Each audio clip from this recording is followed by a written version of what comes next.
Shalom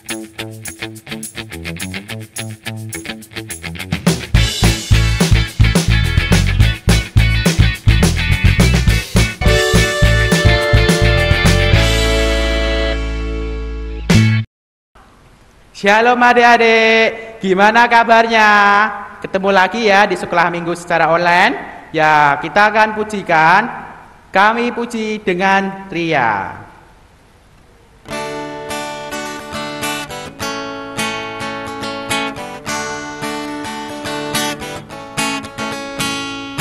Kami puji dengan Ria, Engkau Allah yang besar, bagai bunga terima siang, hati kami pun mekar. Kabut dosa dan derita, kebimbangan telah lenyap, sungguh bersuka yang abadi, pimpinanmu menyerah.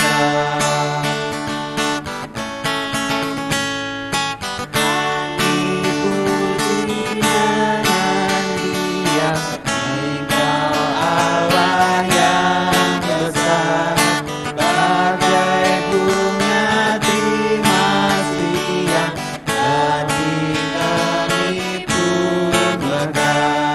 Kabut dosa dan derita, kebimbangan telah lenyap, sumber suka yang abadi, pimpinanmu menyerah. Nah adik-adik, kita sebelum mendengarkan firman, kita berdoa dulu yuk.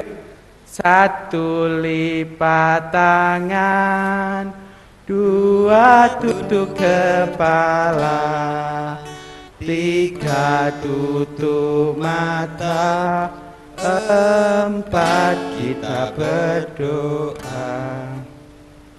Ya Tuhan, terima kasih Tuhan, Kau telah memberi berkat di pagi hari ini Tuhan.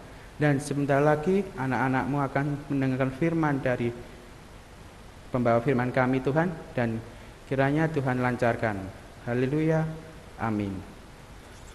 Nah adik-adik, kami kan mau mendengarkan firman. Nah kita akan pujikan, kusiapkan hatiku Tuhan.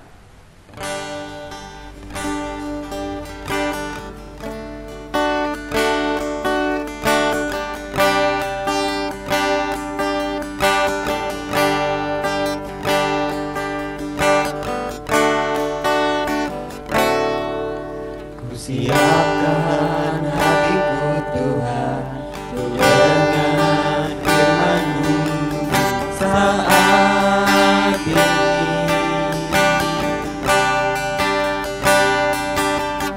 Sujud menyembah-Mu Tuhan, masuk ke hadirat-Mu saat ini. Firman-Mu Tuhan bagi jemaat-Mu saat ini.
kita akan mendengar firman. Dilanjut sama Bude Kris. Selamat pagi anak-anak. Kita ketemu lagi di sekolah minggu kita, walaupun masih sekolah minggu di rumah nggih, tapi tidak mengurangi rasa kebahagiaan kita nggih. Walaupun di rumah kita tetap bisa sekolah minggu nggih. Kita bisa lewat online ini, bisa bersama-sama dengan adik-adik, mungkin bisa dengan tetangga yang ikut, monggo boleh nggih. Ya, bisa mendengarkan, bisa kita bernyanyi bersama. Kita akan mulai dengan cerita Alkitab, namun sebelumnya kita baca bersama-sama dari kitab Markus. Kita buka nggih kitab Markus? Ya, kitab Markus itu dan perjanjian. Kitab Markus dari perjanjian apa? Sudah pada lupa mesti. Sudah lama enggak buka kitab suci mesti. Ayo. Ya, kitab Markus itu perjanjian baru nggih. Kitab Markus 1 ayat 4 sampai dengan 11. Bude bacakan nggih? Ya, yuk yang sudah bisa baca dibuka Alkitabnya atau bisa pakai HP. Ya, yuk. Dah siap? Kita baca bersama-sama nggih. Demikianlah Yohanes Pembaptis tampil di padang gurun dan menyerukan, "Bertobatlah dan berilah dirimu dibaptis dan Allah akan mengampuni dosamu." Lalu datanglah kepadanya orang-orang dari seluruh daerah Yudea dan semua penduduk Yerusalem, dan sambil mengaku dosanya mereka dibaptis di sungai Yordan. Yohanes memakai jubah bulu unta dan ikat pinggang kulit, dan makanannya belalang dan madu hutan. Inilah yang diberitakannya, "Sesudah aku akan datang Ia yang lebih berkuasa daripadaku. Membungkuk dan membuka tali kasutnya pun aku tidak layak. Aku membaptis kamu dengan air, tetapi Ia akan membaptis kamu dengan Roh Kudus."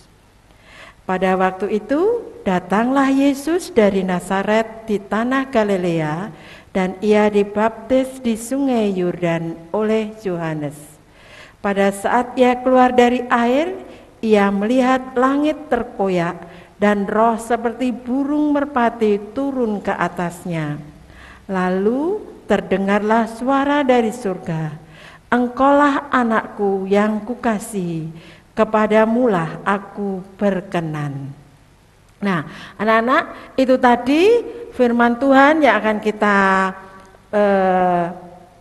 pelajari pada saat ini, pada sekolah minggu ini, dari kitab Markus ayat pasal 1 ayat 4 sampai dengan 11. Sebelum kita lebih lanjut bercerita tentang ini apa kitab Markus, kita boleh lihat tayangan yang akan ditayangkan saat ini.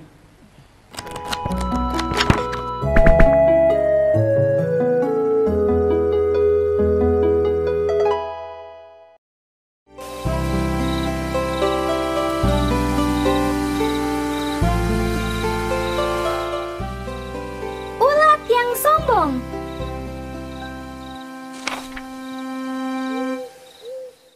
Di sebuah hutan yang lebat, hiduplah dua ekor ulat yang bernama Ogi dan Piko. Ogi terkenal sebagai ulat yang sombong dan suka memandang rendah orang lain. Sedangkan Piko adalah ulat yang baik hati. Suatu pagi, Piko mendatangi Ogi yang sedang makan dedaunan. Piko ingin meminta sedikit makanannya, tapi Ogi justru marah dan membentak Piko. "Kamu kan bisa cari makan sendiri. Sana pergi, jangan ganggu aku," teriak Ogi. Alhasil, Piko pun pergi mencari makanannya. Sampai suatu ketika, datanglah Owi si burung hantu menemui Ogi dan Piko. Dia mengabarkan bahwa sang raja hutan telah meninggal. Piko pun menjadi sangat sedih. Tapi Ogi justru tertawa bahagia. Hahaha, akhirnya raja telah tiada. Raja itu memang lemah dan lamban, kata Ogi dengan sombongnya. Piko menegur Ogi. Sebaiknya jangan berkata seperti itu. Tidak semua orang bisa jadi raja, kata Piko. Halah, aku juga bisa jadi raja kalau aku mau. Hahaha, kata Ogi. Sampai pada suatu hari, Piko dan Ogi berubah menjadi kepompong. Dan beberapa hari setelah itu, Piko berubah menjadi kupu-kupu yang sangat indah, penuh dengan warna-warni. Tapi tidak bagi Ogi. Dia berwarna hitam pucat. Banyak hewan hutan yang menertawakan fisik Ogi yang sekarang. Akhirnya, hal tersebut membuat Ogi sadar jika merendahkan orang lain itu tidaklah baik. Teman-teman, pesan yang bisa kita ambil dari cerita ini adalah janganlah kita suka merendahkan orang lain, karena belum tentu diri kita lebih baik dari mereka. Sampai jumpa di cerita berikutnya. Dadah!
Nah, adik-adik, anak-anakku, tadi semua sudah melihat nggih itu tayangannya.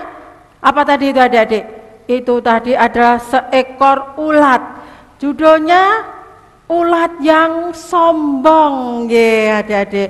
Di situ ada ulat. Nah, itu nanti namanya Vintu sama Yuvi nggih, ulat yang sombong. Dan satunya ulat yang ramah hatinya, yang rendah hati nggih. Di situ ulat yang sombong dan ulat yang ramah saling berbicara, saling berteman. Namun pertemanannya tidak menyenangkan nggih, karena kesombongan daripada ulat yang sombong itu tadi nggih. Apa hasilnya adik-adik kalau sombong? Kalau sombong hasilnya apa adik-adik? Dia tidak bagus nggih, hasilnya apa tadi? Dia ulat menjadi kepompong, setelah menjadi kepompong dia menjadi kupu-kupu. Kupu-kupunya warnanya apa? Warnanya hitam, jelek nggih, hitam dilihat tidak bagus nggih. Nah, kalau yang satunya dia ramah hati, yang rendah hati, kupu-kupunya berwarna apa? Bisa berwarna-warni, sayapnya itu ada belentong-belentongnya berwarna nggih, tidak cuma hitam tok pekat dilihat tidak nyaman nggih. Nah, itu tadi ulat yang sombong menghasilkan sesuatu yang tidak nyaman, tidak baik. Itu ulat. Kalau sekarang adik-adik, misalkan adik-adik itu menjadi ulat, itu bagaimana? Pilih yang mana? Pilih yang sombong atau pilih yang satunya yang rendah hati? Wah, itu teman-teman semua pada tunjuk jari, saya pilih yang rendah hati Bunda, saya pilih yang rendah hati. Iya, dari kelompok 1 sampai kelompok 3, dari Noel sampai dengan si John, itu pilihnya sebagai ulat yang rendah hati.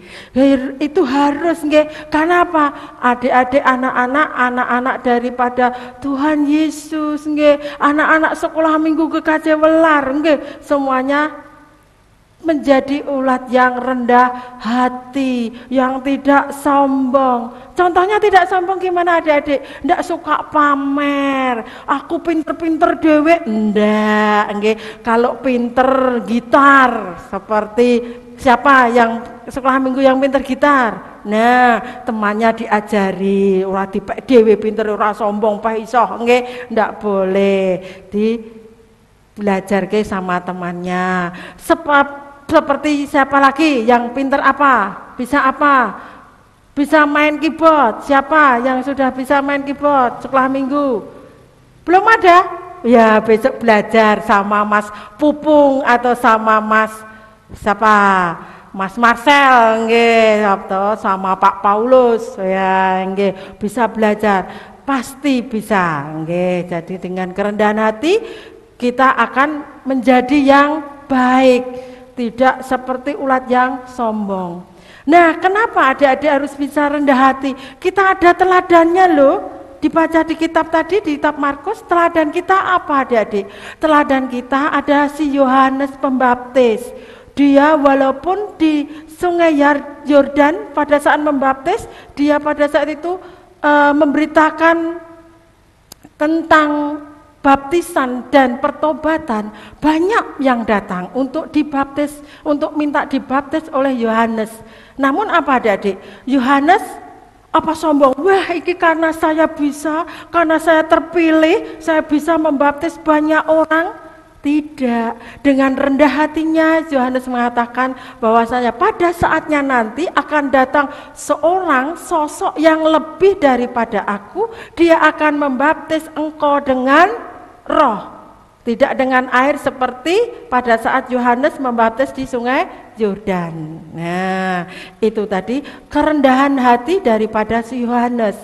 Nah, kemudian pada saatnya Tuhan Yesus datang kepada Yohanes untuk juga dibaptis di sungai Yordan. Nah, di sini kerendahan hati Yesus juga ditampakkan, diperlihatkan kepada kita semua. Yang mana kerendahan hati Yesus? Dia mau dibaptis oleh si Yohanes. Walaupun sebenarnya dia adalah maha kudus, maha besar. Dia adalah raja dari segala raja. Namun dia dengan kerendahan hatinya, dia mau menjadi seperti orang berdosa, seperti kita, untuk dibaptis di sungai Yordan, dibaptis oleh Yohanes. Itu adalah kerendahan hati rendah hatinya daripada Tuhan Yesus. Nah, itulah teladan bagi kita, adik-adik dan semuanya. Kita harus rendah hati seperti tokoh kita Yohanes Pembaptis dan juga Tuhan kita Yesus Kristus. Nah, gimana adik-adik, sanggup? Mau? Mau, nggih, harus mau, nggih. Ndak, nanti kalau ndak mau seperti tadi ulat tadi, nggih. Kalau sombong jadinya jelek. Nanti kalau kita sombong menuai hasil yang juga tidak enak, tidak shalom, tidak menyenangkan, nggih toh? Nggih. Tapi kalau kita rendah hati, dimanapun tempat kita pasti disenangi orang, nggih. Misalkan, wah ada di sini ada Mbak Tata, wah senang, pada senang, itu Tata kita bermain bersama, wah ada senang. Tapi kalau ada Mbak Tata sombong, itu Tata sombong, aku enggak mau, ada Tata datang, kita pergi. Nah itu kalau sombong. Tapi kalau kita rendah hati, teman kita banyak dan kita juga dilihat orang, wah itu murid-murid sekolah minggu GKJ Welar, jempol semua. Seneng enggak? Iya seneng, nggih. Mau nggih. Oke. Kalau begitu, mulai dari sekarang kita yang kemarin sombong kita pangkas, kita hilangkan, kita beralih ke sifat yang rendah hati. Ingat Yohanes, ingat Tuhan Yesus, pasti bisa. Oke adik-adik? Oke. Untuk itu cerita pada saat ini kita tutup dengan berdoa. Mari kita berdoa. Selamat pagi Tuhan Yesus. Pada saat ini kami, anak-anak-Mu sekolah minggu GKJ Welar dan juga anak sekolah minggu yang lainnya yang pada saat ini ikut mendengarkan sekolah minggu secara online di link GKJ Welar, mengucap terima kasih karena Engkau telah memberikan kami pelajaran yang sangat berarti bagi kehidupan kami. Ajarkan kami untuk selalu rendah hati dalam segala ranah kehidupan kami Tuhan. Dan juga berkati kami dalam menghadapi situasi pada saat ini Tuhan. Berikan kami kekuatan, berikan kami kesehatan, sehingga kami dapat menghadapi teman yang harus kami anggap teman yang walaupun sangat berbahaya bagi kami ini Tuhan.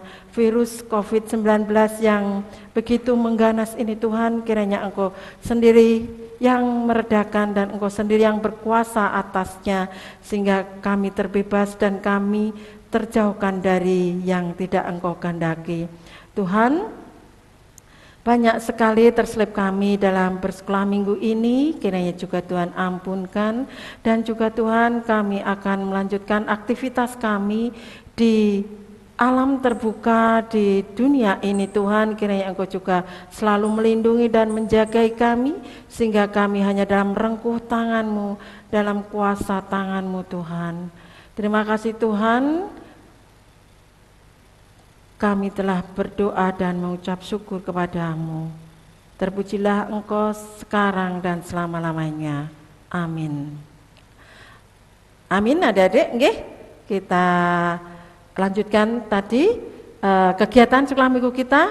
Dan selamat berakhir pekan, Tuhan memberkati. Amin.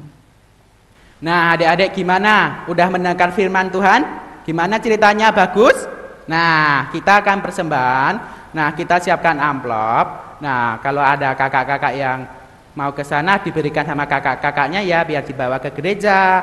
Nah, kita akan nyanyikan untuk persembahan. Kita pujikan bawa persembahan.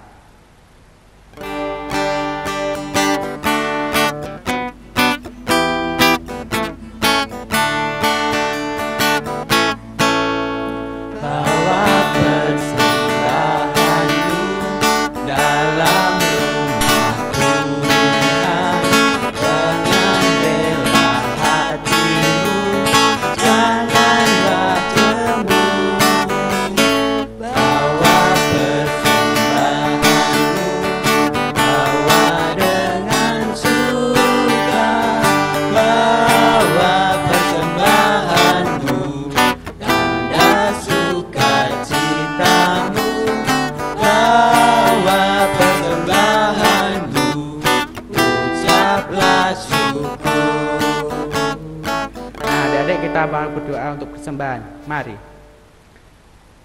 Ya Tuhan, terima kasih Tuhan, kami telah selesai ibadah sekolah minggu di pagi hari ini Tuhan, dan kiranya kami tidak lupa untuk mempersembahkan sedikit uang kami Tuhan untuk memperluas kerajaan-Mu Tuhan. Tuhan, ampunilah kami ya Tuhan yang penuh dosa. Haleluya, amin. Nah adik-adik gimana sekolah minggu hari ini? Senang semua tak? Nah kita akan tutup sekolah minggu pada hari ini, kita akan pujikan Kasih Yesus. Bangkit berdiri ya sambil bergerak.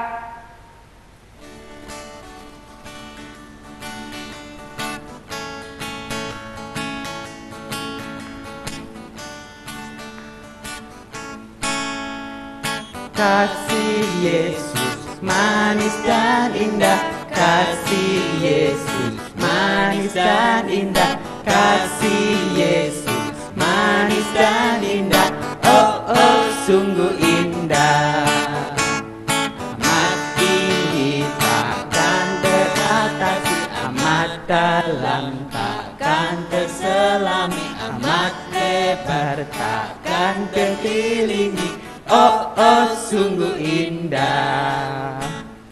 Kasih Yesus manis dan indah, kasih Yesus manis dan indah, kasih Yesus manis dan indah, oh oh sungguh indah. sangat tinggi, takkan teratasi amat dalam, takkan terselami amat lebar, takkan terkiring. Oh oh, sungguh indah. Nah adik-adik, kita udah selesai sekolah minggu pagi hari ini. Tuhan Yesus memberkati. Dadah.